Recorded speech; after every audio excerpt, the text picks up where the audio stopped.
This is the QTV Nightly News, which is also on Q Radio 103.3 FM, and I am Loliam Kamara. Thank you for joining us. Here are the headlines.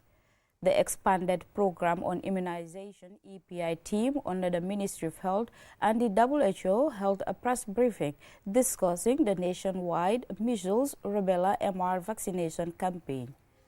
The Ministry of Health, in collaboration with the WHO, World Health Organization, and the Rotary Club of Banjul, today commemorated World Polio Day at the Sukuta Minor Health Center. In international news, today, 24th October, marks United Nations Day, celebrating peace, human rights, and global cooperation towards a shared, sustainable future. In sports news, the Gambia women's national team, known as the Queen Scorpions, lost to the Harambee Starlets of Kenya in Nairobi in the first leg final round of the Women's Africa Cup of Nations qualifiers. Those were the headlines. Now the news in detail.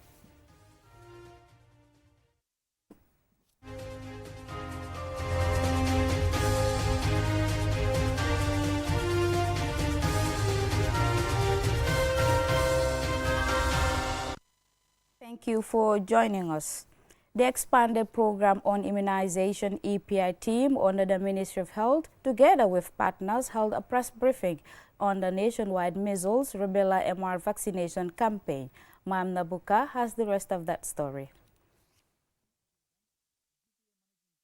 Usman Jobate said the payment reflects the institution's robust financial recovery and prudent management, attributing it to ongoing reforms, and highlights key achievements in the 2024 fiscal year, notably revenue generation of $1.86 billion, representing a 10% increase from $1.69 billion in 2023. And the gross profit is $1.67 billion, about 36% of the total SOE gross profit for the year. The net profit is about $344 million, which was a significant turnaround from the loss of $97.2 million in the prior year. The total assets of the GPA also increased from the previous year of $3.94 billion to $4.19 billion in 2024. Reaffirming the GPA's resolve to continue investing in infrastructure, efficiency and modernization to enhance the Gambia's trade competitiveness, Jobate says the $100 million dividend, which represents 29% of the GPA's annual net profit, is a testament to the authority's fiscal discipline and effective leadership. The performance of the GPA exemplifies the potential of SOEs to drive national development. The dividend payment is a milestone achievement and a signal of GPA's enduring commitment to supporting the government's economic vision. Meanwhile, Finance Minister C.D.K.M. Keita and Mrs. Cecilia Balde, the deputy chairperson of the State-Owned Enterprises Commission, said Friday's event signifies the fulfillment of a key national obligation by the GPA, and while describing it as a clear reflection of sound management and institutional accountability, they also attributed the authority's success to the government's ongoing SOE reform program, which aims to improve efficiency and transparency in public enterprises. This dividend payment serves as a reminder that public institutions can function as reliable partners in development and generators of growth when they are well governed and effectively monitored. It also reiterates the significance of the principles of institutional accountability, transparency, and solid financial management, which continue to be the foundation of our public financial management reforms. Your cooperativeness throughout the constructive discussions held with us at the SOE Commission regarding this interim payment has been exemplary. To be able to remit $100 million as an interim dividend to the government, drawn from your 2024 accounts only, at this critical juncture, when national fiscal resources are constrained, is not merely a success, but a truly commendable achievement. Friday's event marks yet another milestone in the GPA's history as one of the country's leading revenue-generating institutions. for KTV News. We apologize for that. That was the story by the Gambia Ports Authority on Friday presented a check for $100 million as a dividend payment to the government for the 2024 fiscal year. And that story was by Ansumana Esonyasi. So moving on, we'll take the second story, which is the expanded program on immunization. EPI team under the Ministry of Health and the WHO held a press briefing discussing the nationwide measles, rubella, MR vaccination campaign. And this story is by Mam Nabukar. Is on the 23rd to the 28th of October 2025, and of course it is going to be a nationwide campaign. Measles and rubella are highly contagious viral diseases that pose significant health risks, particularly to young children. Measles, characterized by high fever, coughing, and a distinctive rash, can lead to severe complications including pneumonia, encephalitis, and even death. And rubella, previously referred to as German measles, causes mild illness in children, but its impact on pregnant women can be severe with the potential for congenital rubella syndrome, which can result in birth defects or miscarriage. There were an estimated 17,865 cases of rubella in 78 countries in 2022, despite the availability of a safe and cost-effective vaccine. Both diseases can spread rapidly through respiratory droplets when an infected person coughs or sneezes. The Gambia has experienced 2 measles episodes in April and July of 2025, both in the Western One region with a total of 9 confirmed cases.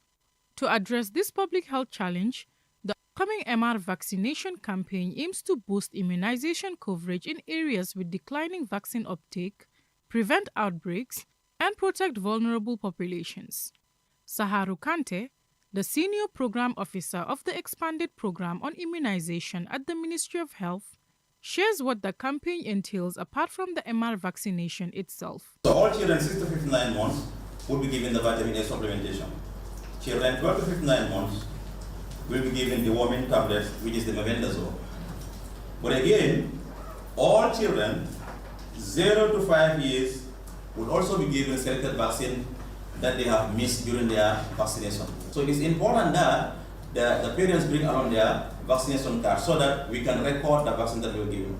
Notwithstanding, without vaccination card, it is still important you approach our team so that you can get this important vaccine. Apart from home and street visitations, Saharu Kante also shared where their teams will be stationed to offer the vaccines. Schools and daycare centers, village bantabas, community centers, markets and health facilities, ferry terminals, and border crossing points.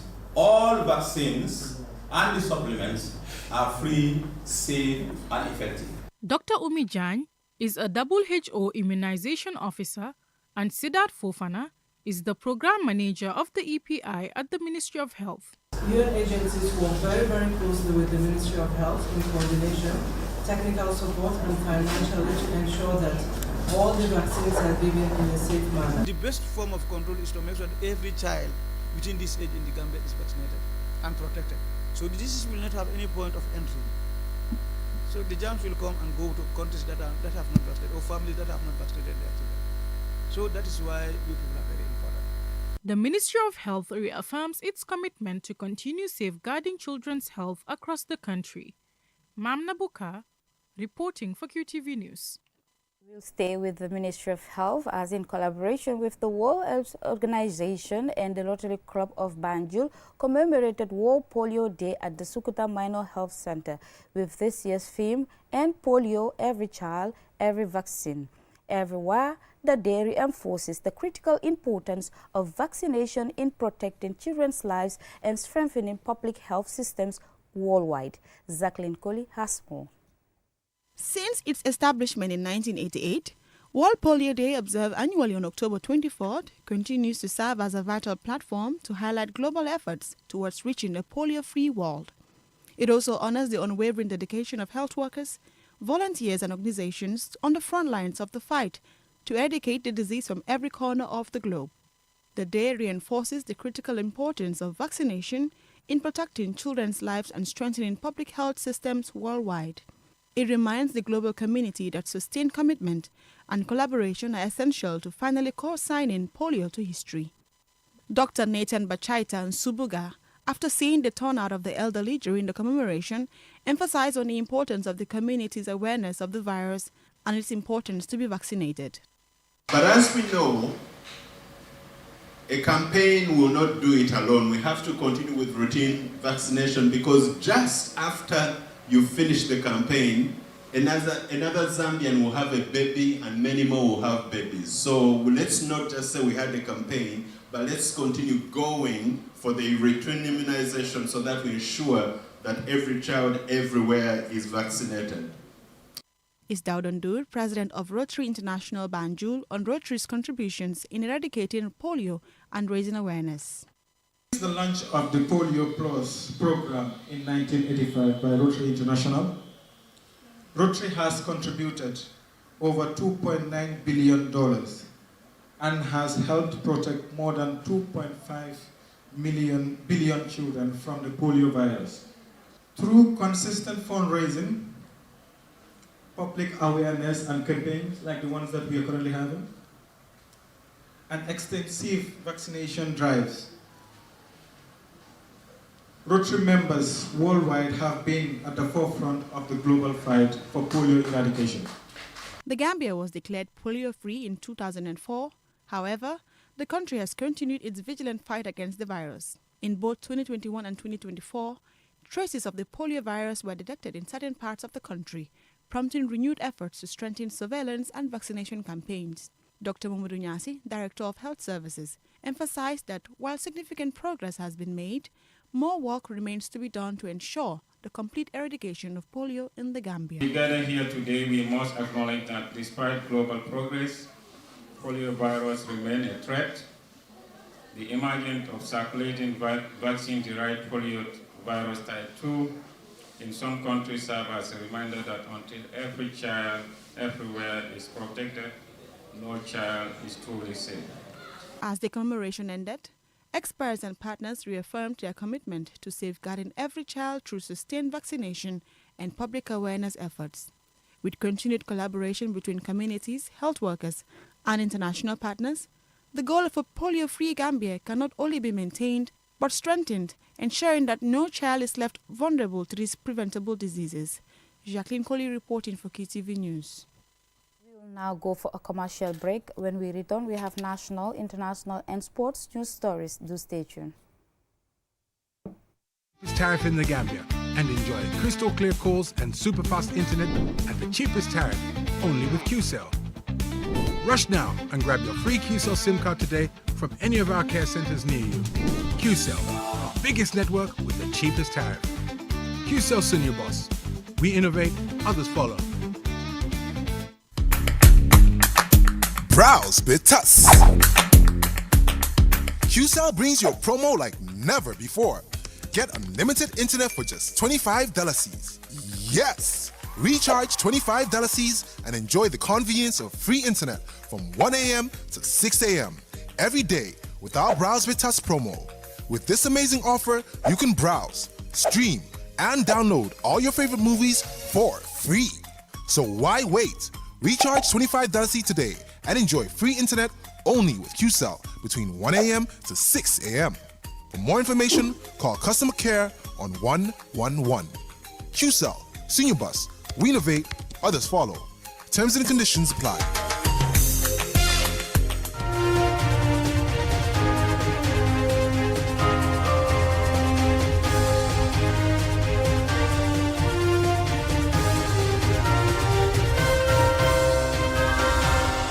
Welcome back, and this is QTV News. The Ministry of Fisheries, with support from UNIDO Jeff CCA project, concluded a 3-day training workshop to equip fisher folks at the Brufut fishing landing site with the knowledge and skills to identify and document local experiences of climate change impacts on the fisheries sector. Aissatou Bari tells us more. Through interactive sessions, the 35 participants will learn practical tools and techniques for documenting community observations, and indigenous adaptation practices. The fisheries sector remains a crucial pillar of the Gambia's economy and society, providing employment, nutrition, and national income. Fishing along the Atlantic coast has evolved over centuries from traditional subsistence methods to a commercial industry supporting thousands of livelihoods, especially in coastal communities like Gunjur, Brufut, Tanje, and Bakau. In recent years, the sector faces growing threats from climate change, including rising sea levels, coastal erosion, fluctuating fish stocks, and habitat degradation. Babangdinkani, project coordinator at UNIDO Global Environment Facility, highlighted the various impacts of climate change on the fishing industry. Climate change poses a significant threat to coastal ecosystems and livelihoods, particularly in the fisheries sector. Rising sea temperatures, shifting ozone currents, unpredictable weather patterns, heat waves, and cold spells, heavy rainfalls, and sea level rise are already affecting fish stocks and the communities that are dependent on them.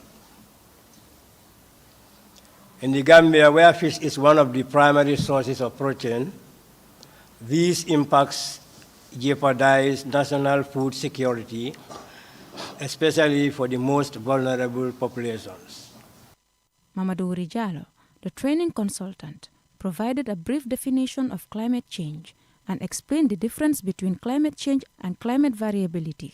Climate change as a significant change in the measures of climate, such as climate temperature, rainfall, wind patterns, lasting for decades or longer. Climate change is a bit different from climate variability because it takes some decades, about 30 years plus, to establish climate change. Weather variability or climate variability may happen, but some of them would not last more than even 10 years or so. So we don't call that climate change, we call it climate variation. This is because it occurs continuously for 3 decades or more of time. Kumba Jalo, a participant, explained how the training will be instrumental in enhancing her work. The workshop is beneficial to me because it will help me gain knowledge on a lot of things that I don't know about before, which I can later share with my colleagues that aren't here and will help me a lot in my work. By combining traditional knowledge with scientific insights, the initiative aims to foster a more adaptive, inclusive approach, equipping participants to observe, document, and respond effectively to climate change impacts on their livelihoods. Aisa Tubari, QTV News. Coming up next is international news.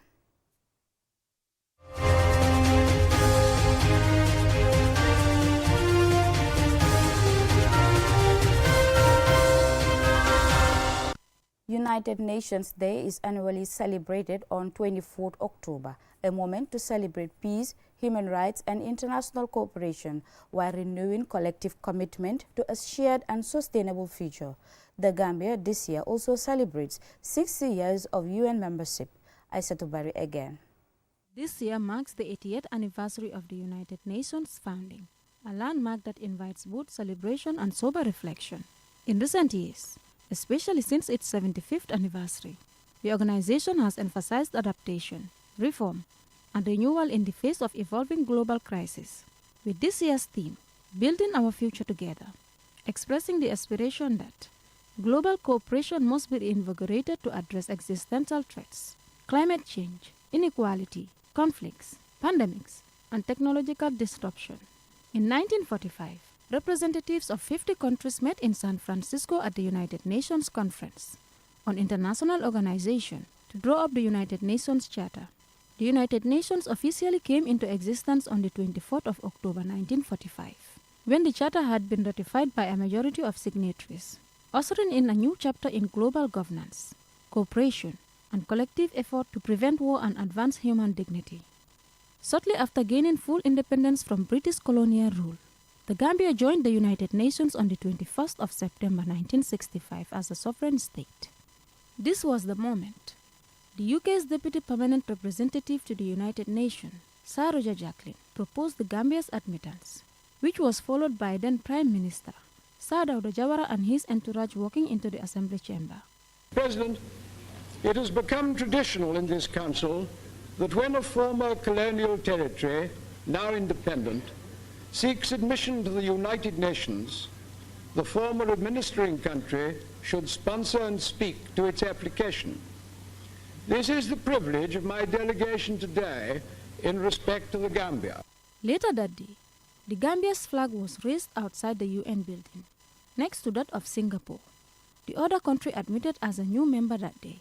Since then, the Gambia has engaged across various United Nations systems, contributing to peacekeeping missions in Africa, participating in human rights mechanisms, and aligning national development priorities with the United Nations Sustainable Development Goals.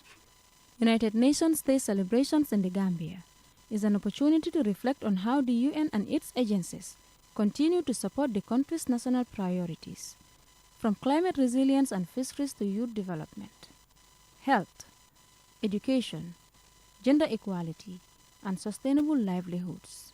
Although the United Nations has achieved much over 8 decades, from facilitating decolonization to promoting human rights and development of the contemporary global landscape, is rife with new and intensifying challenges. Conflicts persist in multiple regions, climate change accelerates, inequality deepens, and collective trust seems fragile. Now more than ever, it seems the organization is fighting to retain its relevance in a rapidly changing world. As such, United Nations Day is not a mere commemoration, but a call to action, to reaffirm multilateral solidarity, to recommit to the Sustainable Development Goals, and to work innovatively for peace and justice across the world. Aisa Tubari, QTV News. Up next is sports news.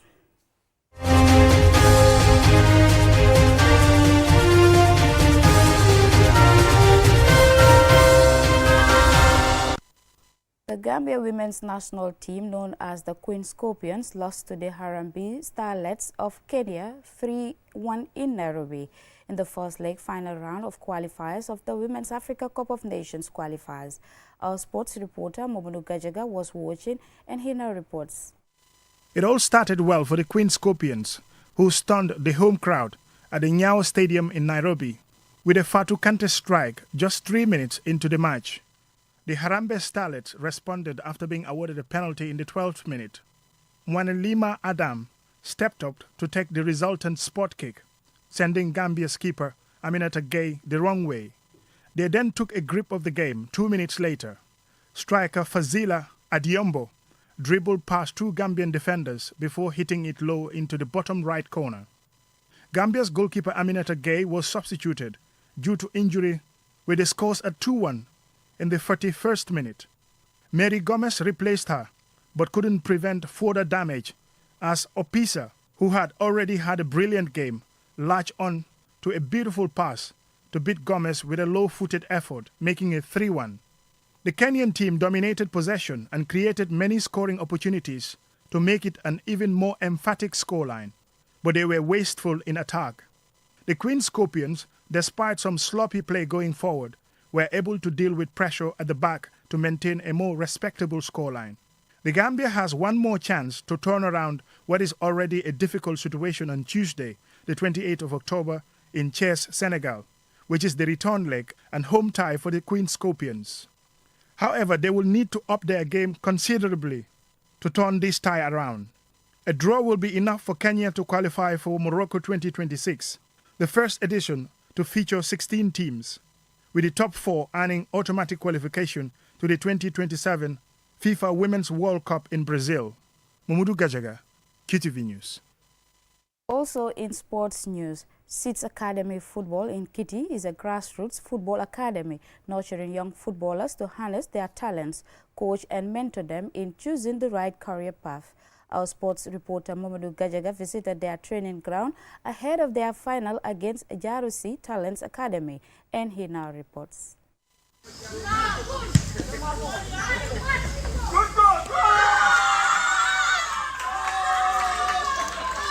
This is where it all began for Seeds Academy in 2008. Young players playing on a makeshift football field at Gomez Kunda in Kitty Village with their mentor Vicente Gomez. The team then proceeded to the main football field for a rigorous training ahead of their final against Jarisu Talents Football Academy in the Bowlers for Life Under-17 Youth League. These players are motivated, driven by passion, and are dreaming to win a big accolade in the final. Louis Mendy, coach of the team, is the one guiding them in this training session. We are currently focusing on the mental and tactical aspect of the game. Physically, we are okay. In our academy, training is all year round. We work on much with the ball because that is our strength. One Seeds Academy player, Augustine Mendy, was among the recent Gambia Under-17 team, which played in the Wafu A Under-17 tournament in Mali. He was voted man of the match against host Mali in a 2-2 draw in their final group game. Coach Louis Mendy was full of praise for his captain. I'm surprised because he's a hard-working boy. I have no surprises in his ability as a player. He is passionate about the game. He has trained hard since he was young. Sometimes he will call me for a one-on-one session at the field to make him better. The final against Jarisu Talents is expected to be highly competitive. David Mendy and Jamil Mendy of Seeds Academy say they are ready for the encounter and optimistic about their chances of winning the trophy. Although it's not an easy thing to be in the final, everybody knows what it means to be in the final. So I can say that the preparation, we are prepared, mental, physically, and spiritually, all I can say. We are well prepared as a team and we train so hard. We know it's going to be a close game, but we're going to try so hard, maybe in defeating them. Seeds Academy aim is to give equal opportunities to children, the chance to interact, learn, and have fun for their holistic and sustainable development. This is done through sporting and educational activities. Vicente Gomez is the founder of the academy. Seeds is sports education, environment, diversity, and service. So those who think it's just football, they're mistaken. It's a concept beyond football. So it is more than just kicking a ball. More than just kicking the ball. There is life after sports. And there is honestly need for us to be self-sufficient. So it's about food security, food self-sufficiency, and climate change adaptation and resilience. Seeds Academy is just more than football. The academy's growth from humble beginnings can serve as an inspiration to others. Mamudu Gajaga, QTV News. That's all we have for you in this news bulletin. Do join us tomorrow at 8 p.m. for another bulletin. Thanks for watching.